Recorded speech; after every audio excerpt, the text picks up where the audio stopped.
The Frog and the Ox.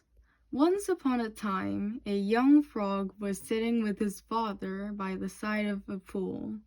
The pool was shady and cool, and the frogs were sitting happily among some rocks. They watched for passing flies, minding their own business and chatting to pass the time. "Oh, father," said the little frog, "I have seen such a terrible monster.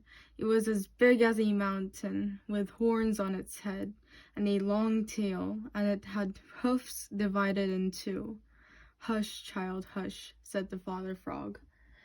"That was only Farmer White's ox. It isn't so big either. It may be a little taller than I, but I could easily make myself quite as broad. Just you see." With that, the frog blew himself out, and blew himself out, and blew himself out.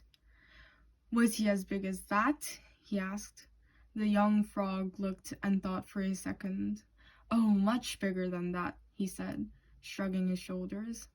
Again, the father blew himself out, and blew himself out, and blew himself out. Then he asked his son if the ox was as big as that. The little frog looked and thought for a minute. "Bigger, father, bigger," he replied, shaking his head. So the father frog took a deep breath and blew himself out, blew himself out, and blew himself out.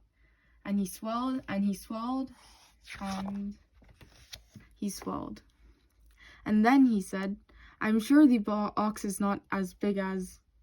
But at that very minute, all the breath whooshed out of him, and he flew up away, zipping around like a balloon. "Wow," said the little frog. "The ox was big, but he couldn't do that." Pride comes before a fall.